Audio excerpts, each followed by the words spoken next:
立法院财政委员会再去邀请交通部、国安局等单位，针对总统出访的期间所发生的华航事件的案件来做专案报告。不过，总统府秘书长陈菊请假无来，引起国民党这个立委的不满。立委黄国昌是要求讲，相关的单位应该要交代清楚，审款分、所谓分是什人买，拢要讲个明。现在在哪里？ 机上片即几地免税品，时代力量立委黄国昌要求官员交代流向以外嘛点名私分。当时网络已过9274条，扣掉国安局吴宗宪摕9200条，除来74条伫倒位爱华航一个交代。我想另外一请部长，到今天哦，网络预购41条谁买的？支支吾吾的，还扯谎啊！是不是？这个董事长你还满意吗？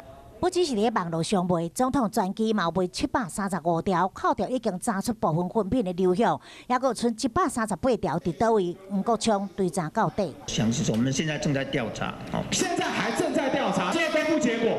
我们这个礼拜之内。好，这个礼拜。黄国昌所提出来疑点，和对面的官员唔知要安怎回答，嘛甲镜头对准总统府发言人。总统府发言人说，没有从专机上面运下来私烟啊。 对吧？那时候我们还在做内部的行政调查。要不要道歉？让总统府发言人自己今天决定。不要做贼心虚啦，好不好？